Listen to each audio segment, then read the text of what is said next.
Announcement sa lahat ng mga kamaestro. Ngayong Disyembre 24 ng gabi, magpapa-raffle ako ng 10 brand new phone live po yan, simple lang ang gagawin. Mag-subscribe at mag-comment ng magandang araw kamaestro. Simulan na natin ang kwento. Hindi ko alam, Gado. Pero iisa lang ang sigurado ako. Gulo ang dala ng pangyayaring ito. Gulong kailangan nating pagandaan. Wika ni Ibrahim. Naway gabayan tayo ng amang may lika sa mga pagdaraanan natin. Tugon ni Gado. Matapos ang pangyayaring iyon, sunod-sunod na engkwentro pa ang kanilang kinaharap. Iba't ibang elemento ang nakakarap ng mga rebelde. Akala ko naman, mga sundalo at ang gobyerno lang ang makakalaban natin. Bakit naman pati maligno? Wika ni Commander Roman. Kakatapos lang ng laban ng mga sandaling iyon. Sinalakay sila ng mga aswang sa gitna ng pagpapatrolya. Ganon talaga. Nasa kagubatan tayo. At hindi lang naman tayo ang naninirahan sa lugar. Tugon ni Tatang Kanor. Kagad na ding bumalik ang mga ito sa kanilang kuta. Nadat na nila ang ilang kasapi na ginagamot ni Aling Magda. Ayon sa mga ito, habang pauwi sila galing sa bayan, isang nagwawalang kalabaw naman ang sumugod sa kanila. Mukhang palala ng palala ang sitwasyon, Roman. Kailangan natin tong bigyan ng solusyon. Kung hindi marami ang mapapahamak at ang malalapa, baka makarating sa kabayanan ng kaguluhan. Wika ni Aling Magda. Nakikinig lang si Gado at Ibrahim ng mga sandaling iyon. Iisa lang ang nasa isip ng magkaibigan. Mukhang tayong dalawa ang dapat lumutas ng bagay na to. Ano sa tingin mo, Ibrahim? Tanong ni Gado. Wala naman tayong pagpipilian, Gado. Ang mabuti pa, kumilos tayo nang hindi nalalaman ng grupo. Dahil sa oras na makarating ito sa kaalaman nila, lalo na si Commander Roman, siguradong hindi sila papayag. Isa pa, may hinala ako kung sino ang nag-utos sa mga kalalakihan nung isang araw. Matapos magkasundo, sa kalagitnaan ng pagpupulong umalis ang magkaibigan. Saan tayo pupunta, Ibrahim? Tanong ni Gado. Gusto mong makita ang lugar kung saan ako'y sinilang, hindi ba? Tumatango lang si Gado. Matagal na nitong tinatanong ang bahay ng kaibigan. Oo naman. Alam mo, talagang naiintriga ako tungkol sa pinagmulan mo eh. Wika ni Gado. Pwes, doon tayo pupunta. Pero pangungunahan na kita. Hindi madali ang magiging daan papunta roon. Marami tayong makakasagupa. Mga elementong hindi gusto ang presensya natin doon sa lugar. Nung araw na yon, nagsimulang maglakbay ang dalawa papunta sa kabilang bundok. Hindi madali ang naging daan ng dalawa dahil napakasukal ng paligid. Wala masyadong pumapasok sa bahaging iyon. Bagaman kabisado ni Ibrahim ang daan, hindi pa rin maiwasan na maantala ang kanilang paglalakbay dahil sa mga mapaglarong elemento. Sandali lang. Mukhang naliligaw na naman tayo ah. Oo nga no. Ang mabuti pa magpahinga muna tayo dito. Gumawa ka ng siga. Ako na ang maghahanap ng makakain natin. Pag-uusap ng dalawa. Kagad namang gumawa ng maliit na silungan si Gado. Nagpaningas ng mga tuyong sanga. Matapos ay naupo ito sa harap ng ginawang apoy habang nag-aantay sa kaibigan. Bigla itong nakarinig ng mahinang angil at mga kaluskos. Marahang tumayo ang binata at bumunot ng itak. Pinili nitong wag magdala ng baril dahil napagtanto ng binata walang silbi ang sandatang iyon sa mga makakalaban nila. Patuloy na nakikiramdam ang binata at lalong lumalakas ang mga angil. Pinatay ng binata ang apoy. Nanindig ang balahibo nito nang makita ang pares na nagbabagang mata mula sa dilim. Papalapit ng papalapit ang nilalang sa kinakatayuan ng binata at halos ilang dipa na lang ang layo nito sa kanya. Inihanda ni Gado ang sarili. Nang maramdamang sasalakay na ang nilalang, dali-dali ding itong tumakbo pasugod. Nagulat naman si Gado nang biglang hawakan ni Ibrahim ang kamay niyang may hawak na itak. Sandali lang, Gado. Wala kang kalaban-laban sa mga nilalang na yan dahil hindi siya tinatabla ng itak. Wika ni Ibrahim. Ikinumpas nito ang kamay. Muling nagningas ang ginawang siga ni Gado. Tumambad sa dalawa ang nilalang. Malaking aso. Wala itong balahibo, pero napakakapal ng balat. Anong klaseng nilalang yan? Tanong ni Gado. Awok ang tawag sa nilalang na yan. Isang uri ng aswang na may kakayahang magbago ng anyo. Paminsan malaking itim na baboy, o hindi kaya naman baboy ramo. Pero sa pagkakataong ito, mukhang nagawa nilang paunlari ng kanilang pagbabagong anyo. Umatras ka muna, Gado. Ako ang haharap sa nilalang na ito. Wika ni Ibrahim. Kagad namang umatras ang binata. Pinanood ang kaibigang makipaglaban. Biglang nagliwanag ang mga tattoo sa balat ni Ibrahim. Ito ang ikalawang beses na nakita ni Gado ang anyo ng kaibigan. Para sa kanya, nangangahulugan na malakas ang kalaban. Ibrahim, mag-iingat ka! Kagad na sumugod ang nilalang. Sinalubong naman ito ni Ibrahim ng malakas na suntok. Bagyang napaatras ang binata. Napagtanto nito kung gaano kalakas ang nilalang. Maganda ka, Gado. Hindi biro ang lakas ng nilalang na ito. Kung sakaling mapuruan ako, tumakbo ka na. Wika ni Ibrahim. Kaso nga lang iba ang tumatakbo sa isip ng binata. Muling sumalakay ang awok. Sa pagkakataong ito, pinili ni Ibrahim na umiwas. Tumama sa malaking bato ang nilalang. Nanlaki mga mata ng binata dahil nawasak ang bato. Mabaging langit. Sigurado ka bang kakayanin mo yan, Ibrahim? Tanong ni Gado. Oo, Gado. Huwag ka nang...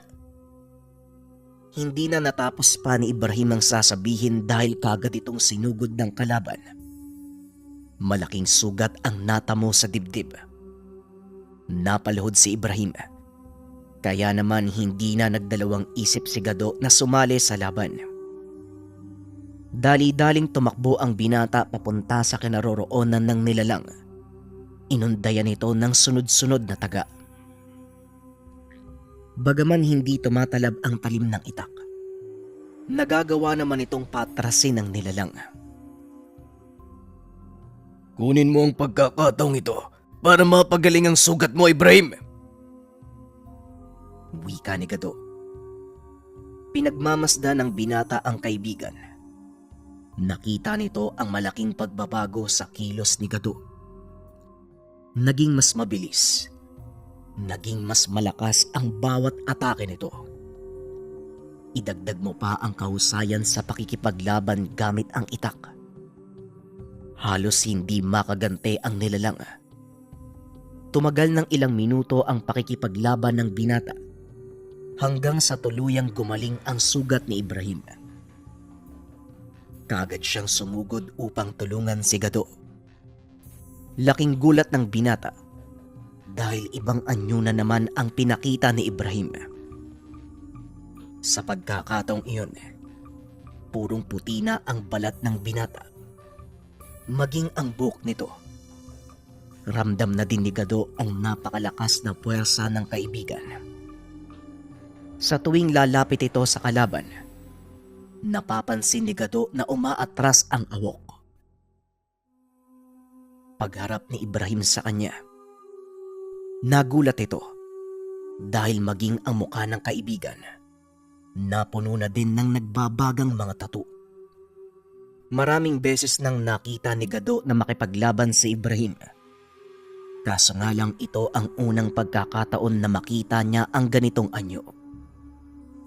Tuloy-tuloy ang pakikipaglaban ng binatang gabunan. At habang tumatagal, lalo itong bumibilis. Unti-unti na ring nangihina ang awok. Nang makakita ng pagkakataon, kaagad sumugod si Gado. Kumuha ito ng malaking sanga ng kahoy at hinampas sa ulo ng nilalang, dahilan para masubsob ito sa lupa. Dali-dali namang pinasegundahan ni Ibrahim ng malakas sa suntok habang papatayo ito. Puntiryahin mo ang ibabang parte ng leeg ng awok. Manipis ang balat niya sa bahaging iyon. Wika ni Ibrahim. Nang tuluyang makalayo ang nilalang, sabay sumugod ang dalawa. Naunang tumalon pa itaas si Ibrahim. Samantalang si Gado naman ay dumulas sa lupa. Itinutok nito ang itak pa itaas. Nang tumapat ang binata sa ilalim ng leeg ng nilalang, kagad niya itong itinarak. Natigilan ang nilalang at unti-unting bumagsak. Inantay ng dalawa ang susunod na mangyayari. Kaso nga lang hindi na nakagalaw ang awok. Nagawa mo, Gado. Nakapatay ka ng mataas na uri ng aswang. Napangiti si Gado sa sinabi ni Ibrahim.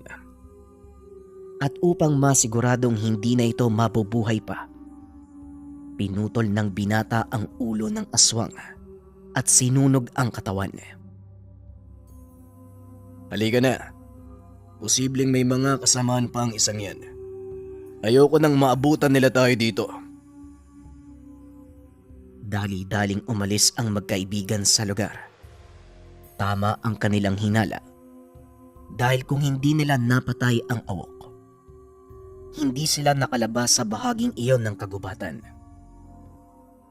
Ilang sandali pa narating nila ang tuktok ng burol. Walang mga puno sa lugar. Manipis na talahib lang ang tumutubo dito. Medyo malayo pa tayo, Gado. Pero sigurado namang ligtas tayong makakapagpahinga sa lugar na ito. Wika ni Ibrahim. Pinili ng dalawang mamahinga sandali. Kailangan nilang makabawi ng lakas, lalo pat hindi nila alam ang susunod na magaganap.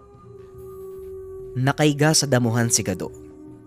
Habang nakatitig sa kalagitnaan, mapayapa ang gabing ito. Malinaw ang kalangitan. Tanging liwanag ng bilog na buwan ang nagsisilbing ilaw sa paligid. Habang nakatulala ay biglang nakita ng binata ang isang malaking ibon. Dali-dali itong bumangon. Tinignan kung nasaan si Ibrahim. Nakita niya itong nakatingala. Teka, anong klaseng nilalang yun? Pangkaraniwang ibon lang ba yun? Tanong ni Gado. Sa palagay ko, hindi, Gado. Maganda ka. Dahil isa na namang kalaban ang haharapin natin. Tugon ni Ibrahim. Napakamot ng ulo si Gado.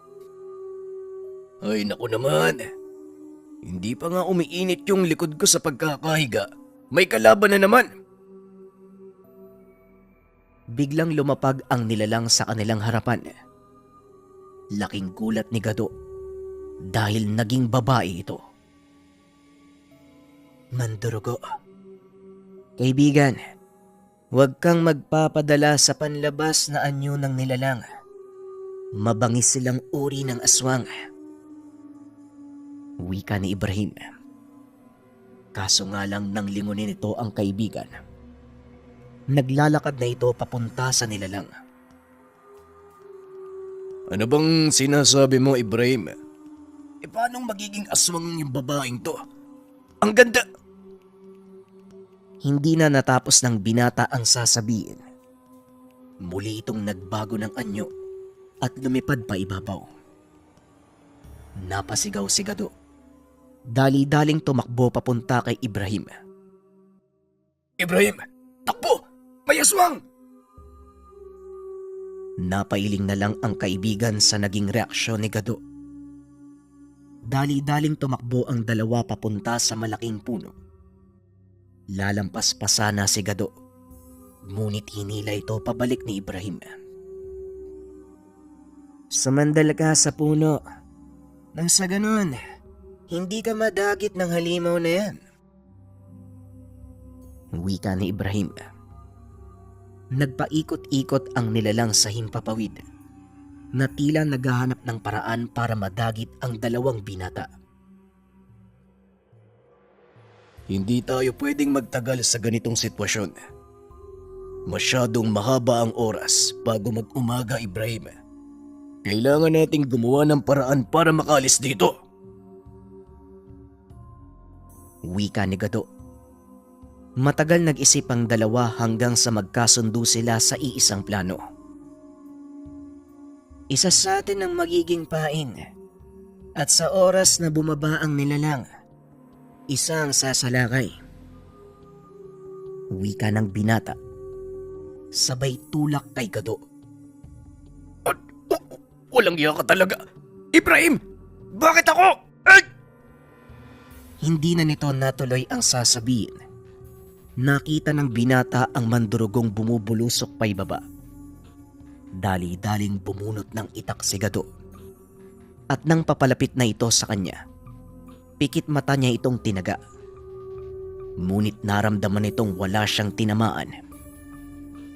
Pagdilat ng laki mga mata dahil sakal-sakal na ni Ibrahim ang napakalaking ibon na may ulo ng isang babae.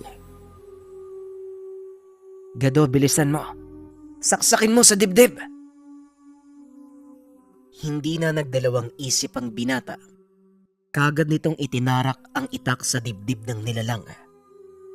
Napayaw ang mandurugo. Mabilis itong hinagis ni Ibrahim palayo. Nang makitang buhay pa ito, dali-daling tumakbo si Gado at pinutulan ito ng ulo. Ay, maraming salamat. Halika na, Ibrahim. Umalis na tayo dito.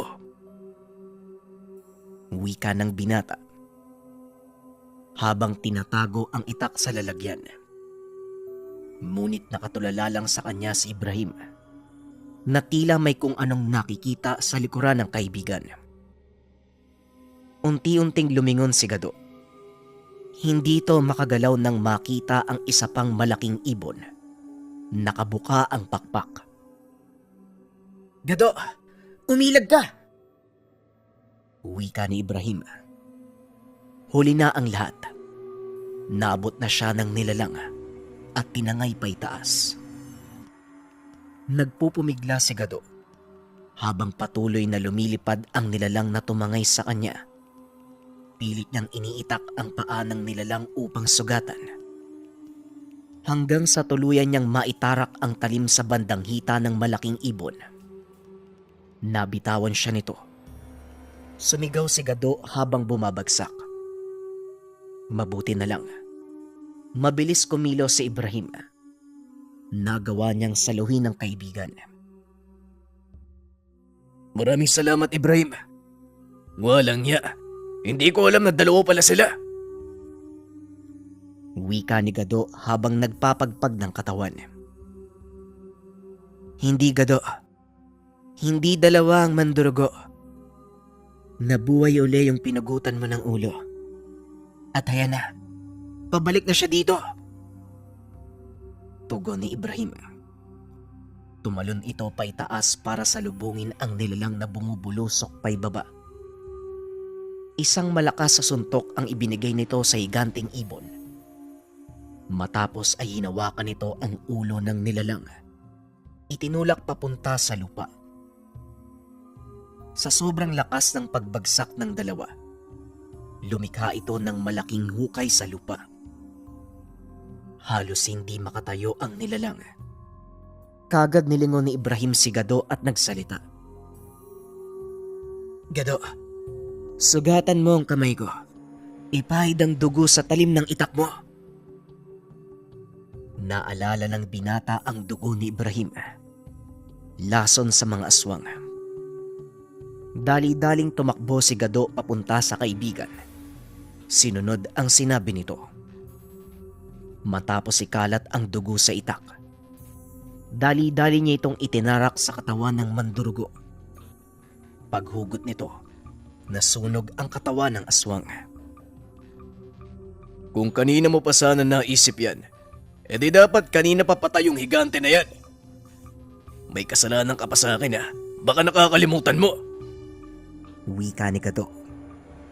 Patawa-tawa lang si Ibrahim habang nagpapagpag ng katawan.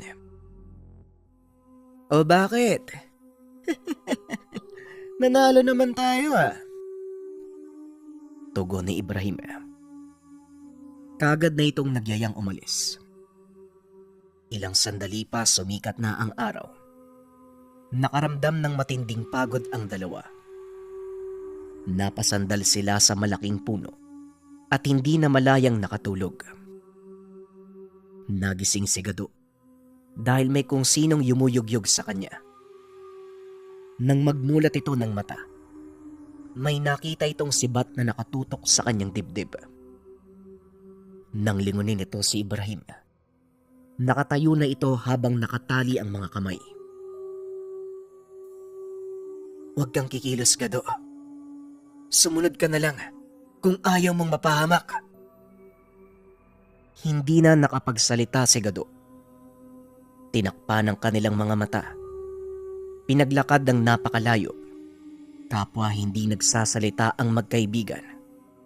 Hanggang sa tuluyan nilang marating ang destinasyon. Inalis ng bumihag sa kanila ang mga piring at nakita ang mga sarili. Nasa loob ng seldang gawa sa kawayan. Sino ba ang mga taong to? At bakit nila tayo hinuli?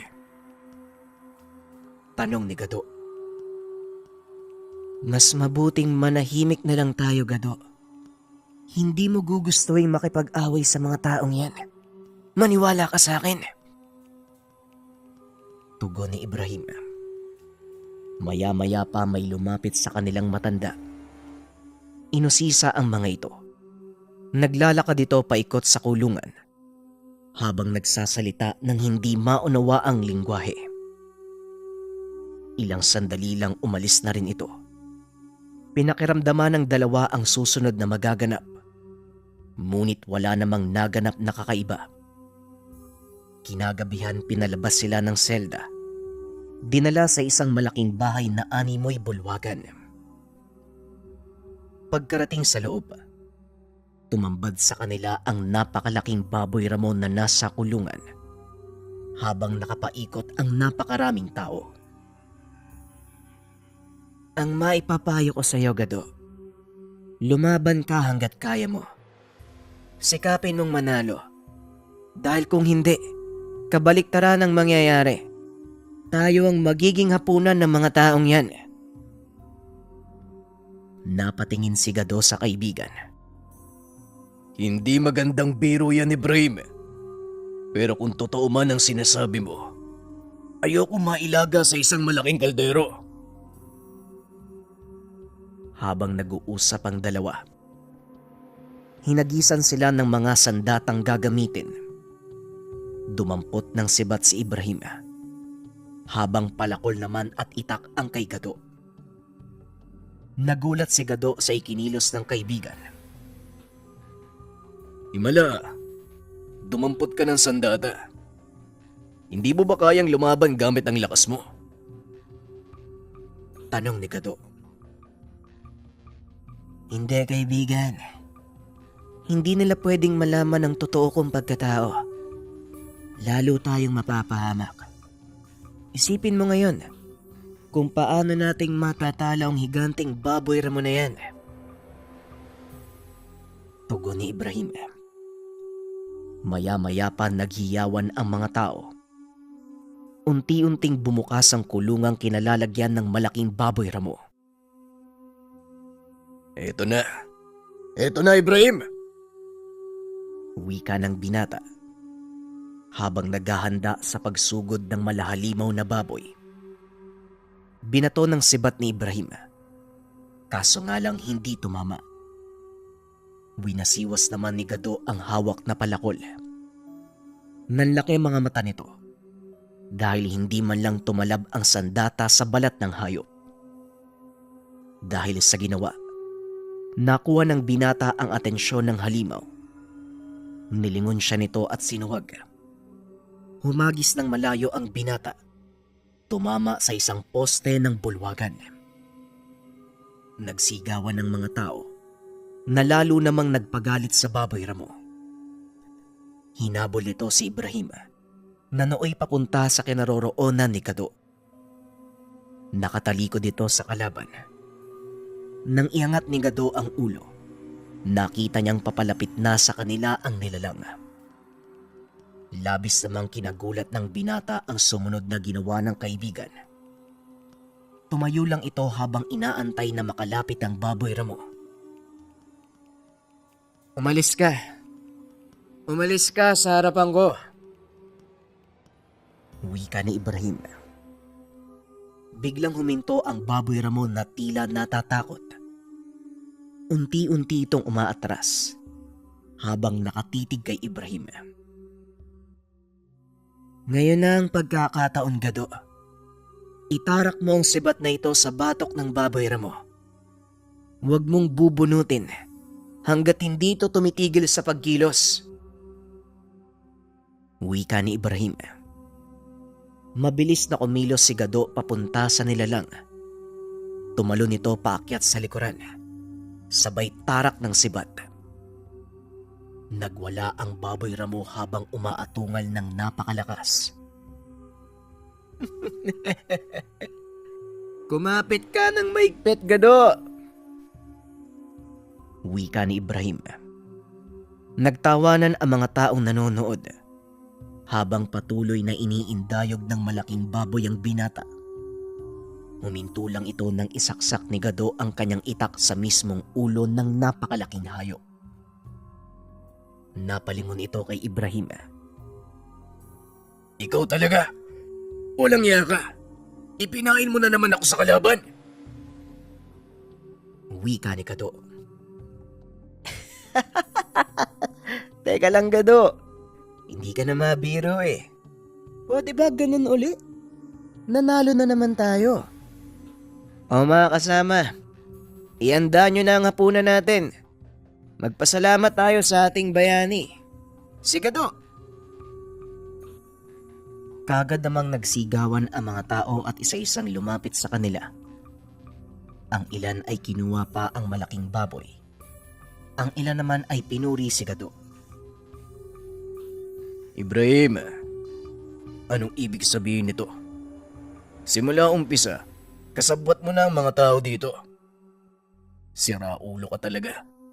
Alam mo bang hanggang batok ang kaba ko? Walang tigil sa kakatawa si Ibrahim.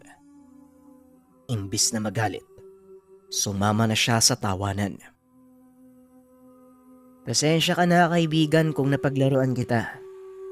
Ang totoo, habang naglalakbay tayo papunta dito, nagpadala ako ng mensahe sa pangkat ng mga katutubo.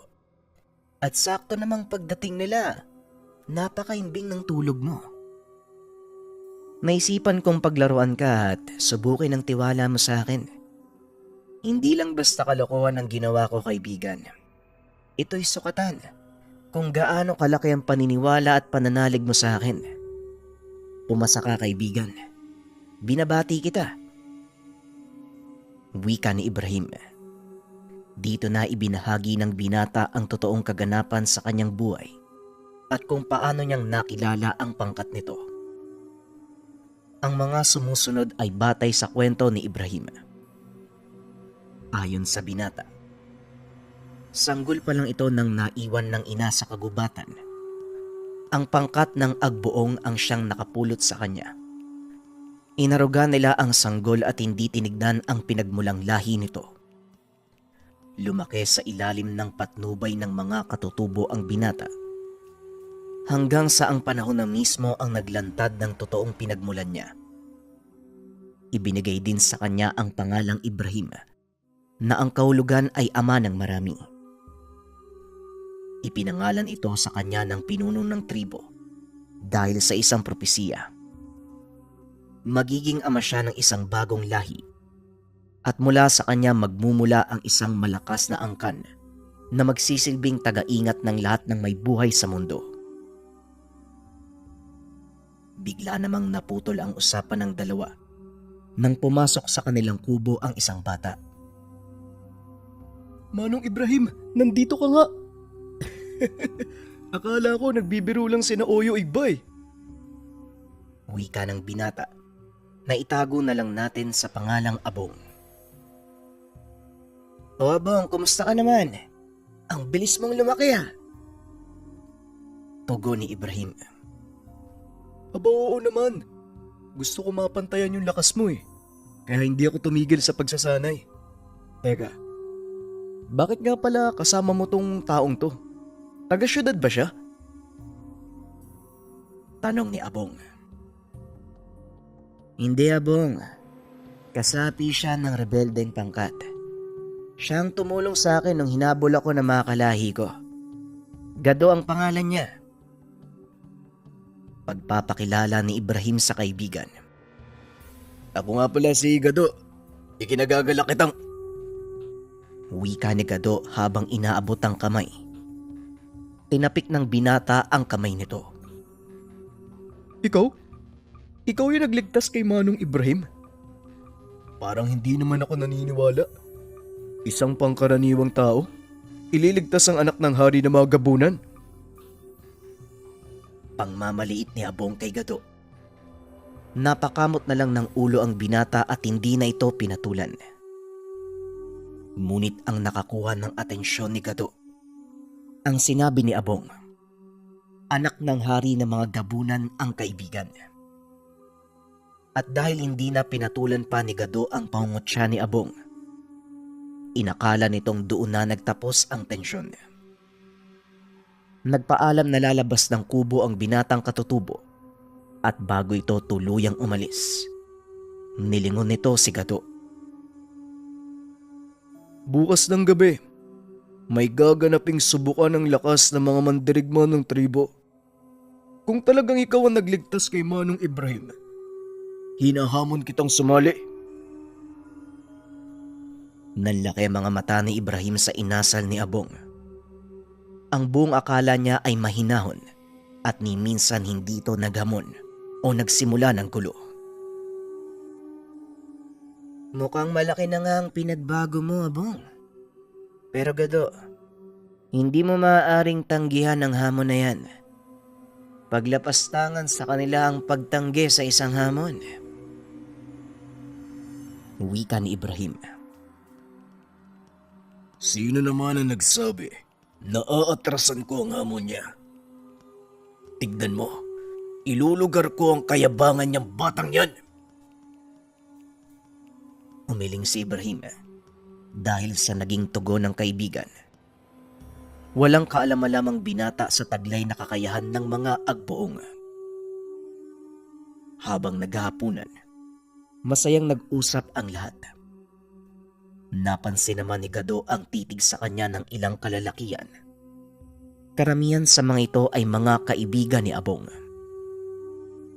Hindi naman nagpatalo ang binata Nakipagtitigan din ito sa mga kalalakian hanggang sa lumapit sa kanya si Abong. Nangangahulugan ba to na tinanggap mo na yung hamon ko? Tanong ni Abong. Sino bang may sabi sa'yo na hindi kita papatulan? Pasalamat ka nandun si Ibrahim. Dahil kung hindi, baka kung saan ka na dinampot. Napangiti ang binata at muling nagsalita. Pwe! Tignan na lang natin ang galing mo sa subukan. Tugon ni Abong. Habang tinitignan ito mula ulo hanggang paa. Naglalakad siya papalayo. Pinipigilan naman ni Gado ang sarili dahil sa respeto nito kay Ibrahim at sa mga nakakatandang kasapi ng tribo. Matapos ang salo-salo ay nagpahinga ang lahat bilang paghahanda sa gaganaping subukan. Hindi naman makatulog si Gado sa pag-iisip sa kung anong mangyayari sa okasyong iyon. Wala itong kaalam-alam, kaya naman malaking palaisipan sa kanya ang mga bagay tungkol dito. Kinabukasan, nagising ang binata sa tugtog ng mga tambol. Bumangon ito. Nakita si Ibrahim na nakaupo sa bandang paanan ng higaan. Yan ang hudyat ng pagsisimula ng subukan. Bilisan mo. Magpalit ka ng kasuotan at gamitin mo ito. Wika ni Ibrahim habang inaabot ang isang kasuotang pangkatutubo. Dali-dali naman itong sinuot ng binata. Tinignan ang sarili sa malaking salamin. Kamuntikan ko nang hindi makilala ang sarili ko. Sa inagap, Ibrahim, hindi ko inisip na makakapagsuot ako ng ganitong kasuotan. Wika ni Gado. O diba? Bagay naman sa'yo . Alam mo Gado, ang pagsusuot ng ganyang kasuotan ay pagpapakita na nare-respeto mo ang tradisyon ng tribo at pagpapakita na kaisa ka nila.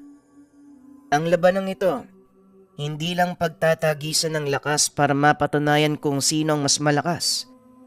Ito ay pagpapakita ng respeto at sukatan kung karapat dapat kang irespeto.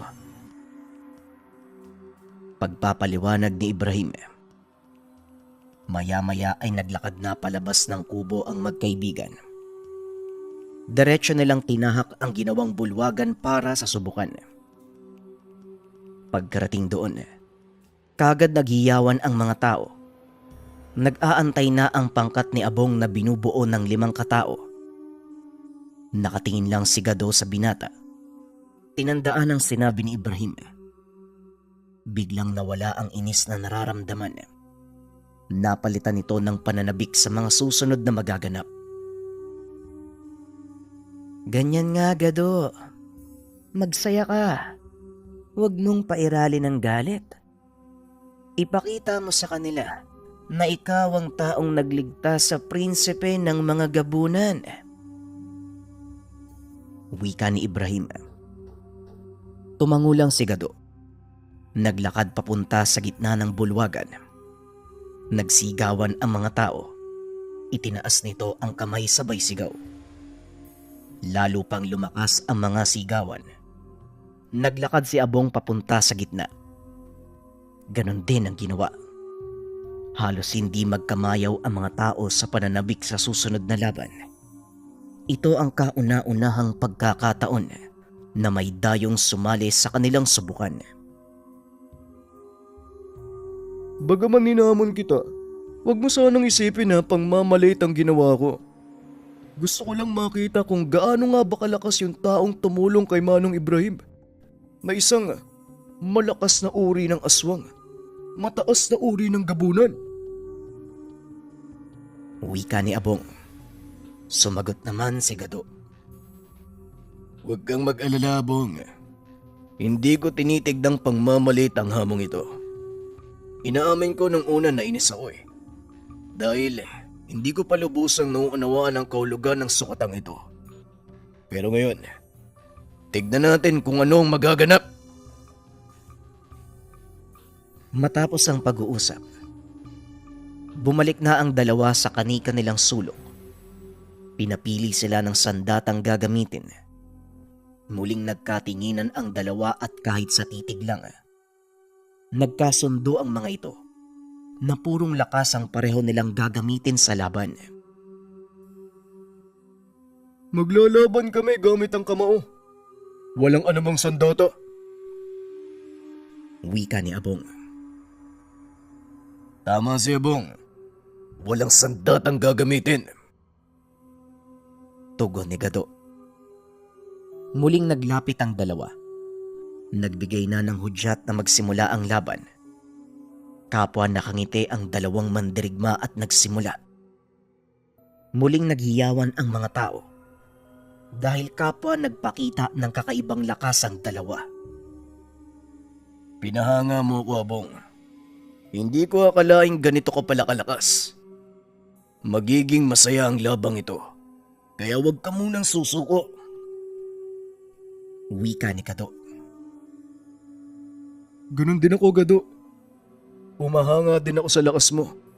Pero hindi pa ito sapat para masagot ang tanong ko. Kung paano mong nailigtas ang anak ng hari ng mga gabunan. Tugon ni Abong. Sabay suntok kay Gado. Nasalo naman ng binata ang kamaon nito. Nagpakawala din ng malakas sa suntok ang katunggali. Tumama sa pisngi ni Abong ang suntok ni Gado. Tumalsik ito ng malayo. Nagpagulong-gulong ng ilang ulit bago tumama sa haligi ng bulwagan.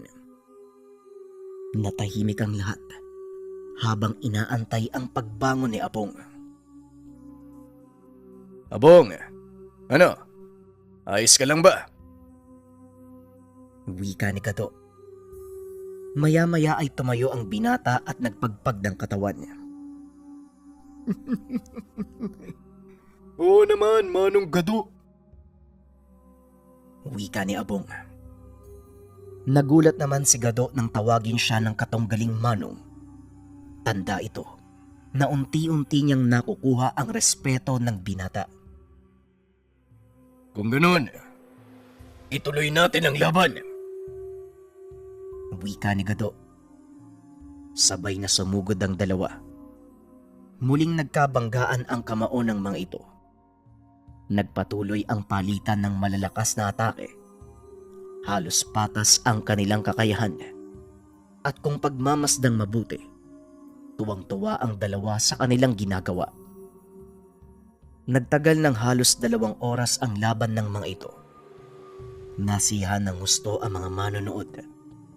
Hanggang sa nagpasya ang mga nakakatandang ihinto ang laban. Sapat na ang nasaksiyan naming mga nakakatanda at ng lahat ng narito. Ikaw, Dayo, napatunayan mo ang iyong sarili. Karapat dapat ka sa paggalang at tiwala naming mga agbuong. Wika ni Oyong Igba, isa sa punong nakakatanda. Tama ang sinabi ni Oyong Igba. Bukod pa dyan, nasagot na din ang tanong ko. Malugod kitang tinatanggap bilang kapanalig, Manong Gado. Muling nagsigawan ang lahat bilang pagdiriwang. Wala mang nagwagi sa dalawang magkatunggali. Kapwa nila napatunayan ang sarili sa harap ng karamihan. Ano, Gado? Masaya ba dito? Ito ang lugar kung saan ako lumaki. Dito ako namulat kung paanong mamuhay bilang tao. Sila din ang dahilan kung bakit mas ginusto kong mamuhay bilang tao. Wika ni Ibrahim. Dito nalaman ni Gado ang tungkol sa kanyang pinagmulang angkan at kung paano siyang napunta sa kagubatang sakop ng pangkat ng mga rebelde. Habang nag-uusap ang dalawa, dumating ang pinuno ng mga nakakatanda. Binabati kita at kinalulugod kong tanggapin ka bilang kaisa ng aming tribo. Halika, nababasa ko ang isipan mo. Marami kang katanungan. Hayaan mong ako ang sumagot sa lahat ng yan. Wika ni Oyong Igba. Agad namang tumayo si Gado at sumunod dito. Naglakad ang dalawa paikot sa lugar. Habang ginagawa nila ito, nagkwento ang matanda. Ayon dito, siya ang nakapulot sa sanggol na si Ibrahim. Hindi nagdalawang isip si Oyong Igba na kupkupin ng binata dahil hindi pa nito alam ang pinagmulan. At dahil hindi nabiyayaan ng anak, inako nito ang responsibilidad kay Ibrahim. Lumaki ang binata sa ilalim ng kanilang kaugalian. At sa paglipas ng panahon, unti-unting lumabas ang totoong katauhan ni Ibrahim. Aminado ang matandang nahirapan siyang baguhin ang pagkatao ng batang Ibrahim. Dahil ng mga panong iyon, unti-unting lumalabas ang likas na katangian nito bilang aswang. Umabot pa sa puntong kamuntikan ng sumuko si Oyong Igba. Kaso nga lang sa tulong ng kanilang babaylan, nagawa nitong baguhin ang binata. Ayon din sa matanda, kakaiba ang kulay ni Ibrahim nung una itong magbago ng anyo. Taliwas ito sa mga nakita at nakainkwentro nilang mga gabunan. Noon pa lang ako nakakita ng puting gabunan. At sa tulong ng aming babaylan, nalaman din namin na kalahating diwata ito si Ibrahim. Wika ni Oyong Igba. Alam ko na po ang bahaging yan ng kwento ni Ibrahim. Ang gusto ko pong malaman, Tatang, kung paano pong tuluyang nagbago ang pagkatao ng kaibigan ko. Tugon ng binata. Dahil kay Abong, hindi mo ba napapansin ang taglay na lakas ng batang yon? Maniwala ka o hindi, ang nilabanan mo ay isang paslit. 12 taong gulang pa lang si Abong. Mula naman ito sa angkan ng mga muwa. Tao ang kanyang ina, kaya nakuha nito ang parehong anyo ng muwa at tao.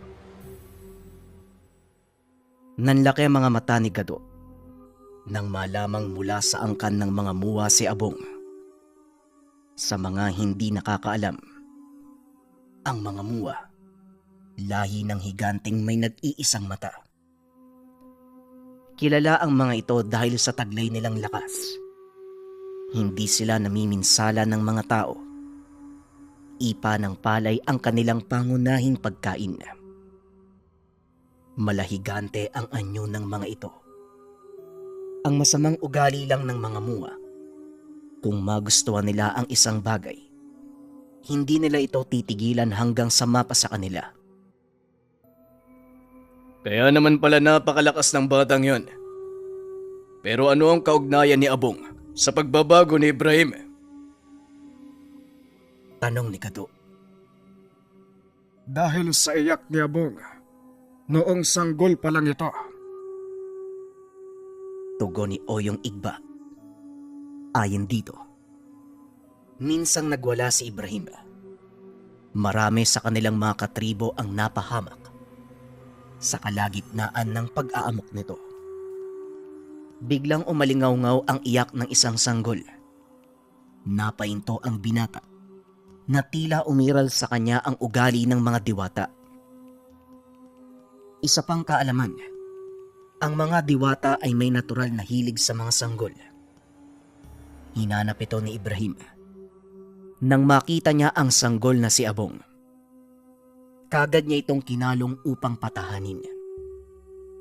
Dito napagtanto ng matanda na ang kahinaan ni Ibrahim ay mga sanggol. Ito ang pinagbatayan nila na mas lamang ang dugo ng mga diwata sa kanya kumpara sa pagiging aswang. Ito ang naging daan upang tuluyang magbago si Ibrahim.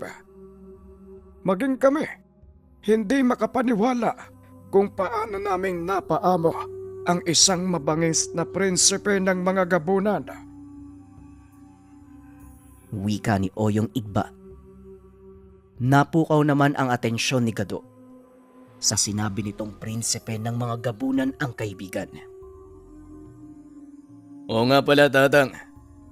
Nabanggit sa akin kanina ni Abong. Pero, paano nangyari yun? Paano niyo nasabi na prinsipe siya ng mga gabunan? Tanong ni Kado. Nakita ko na ang hari ng mga gabunan, ang totoong ama ni Ibrahim. Yon ay nang natuklasan nila na nasa pangangalaga namin ng binata. Halos kapareho ng kanyang ama ang markang nakaukit sa balat ni Ibrahim. Tugon ni Oyong Igba. Dagdag pa nito, sa pilitang kinuha ng mga gabunan si Ibrahim sa pag-uutos ng kanyang amang hari. At dahil ayaw nitong mapahamak ang nakagis ng pamilya, pinili ng binatang sumama. Hanggang sa natuklasan nito ang nakakatakot na katotohanan tungkol sa dahilan kung bakit siya kinuha ng ama. Napaka-komplikado ng naging buhay ni Ibrahim. Alam mo bang, dinukot ng kanyang ama ang ina niyang diwata upang mabuo lang siya. Ito ay para magkaroon siya ng panghahawakan sa karian ng mga nilalang.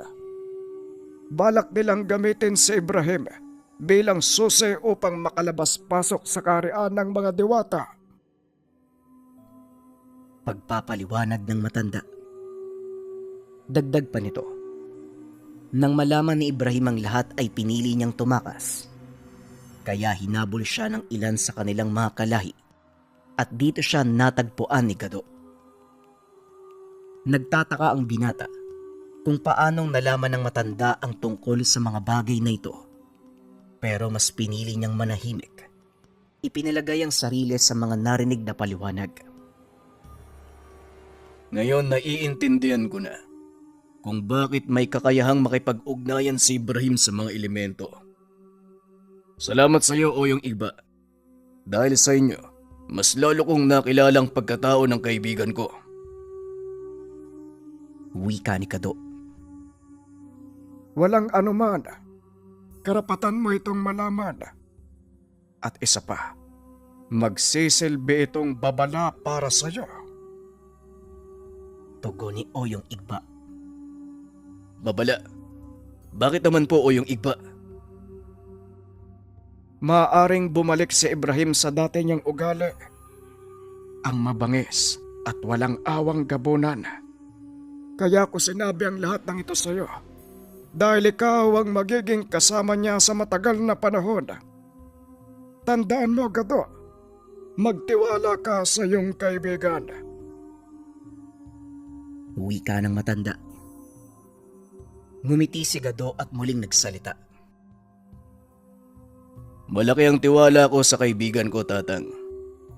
Ilang beses niya na din akong naligtas sa kapamakan, kaya wala akong dahilan para magduda sa kanya. Tumangulang si Oyong Igba. Huminto sa paglalakad. Nandito na tayo sa lugar na gusto kong ipakita sa iyo. Heto, pagbasdan mo. Hinawi ng matanda ang baging na nagsisilbing takip sa isang pintuan papunta sa isa pang pamayanan. Nanlaki mga mata ni Gado nang makita ang sirasirang kabayan. May mga kalansay na nakasabit sa mga nakatayong kawayan. Sinong may gawa ng kahayupan na to? Tanong ni Gado. Ito ang nangyari nang minsang magwala si Ibrahim. At sana, hindi na ito maulit pa. Habang pinagmamasdan ang paligid, nakita ng binata sa kanyang isipan ang nangyari ng mga panong iyon. Nanayo ang balahibo nito. Hindi makapaniwalang magagawa ng napakahinahong kaibigan ang bagay na yun. Mukhang hindi magagawa ni Ibrahim ang bagay na yan. Sigurado po ba kayo? Tanong ni Kado. Maniwala ka man o hindi, Si Ibrahim ang may gawa ng sakuna na ito. Announcement? Nasa Shopee na ang Banahaw necklace natin mga kabayan. Maraming salamat sa napakaraming bumili. 10 pieces na lang ang naiwan. Pauna na lang sa stocks. Kapag naubos, medyo matatagalan lang tayo sa paggawa uli. Dahil pupunta pa kami ng Mount Banahaw para kumuha ng tubig. At syempre dadaan pa ito sa proseso ng pagbabasbas ng mga albularyo. Muli, nariyan ang link sa comment section.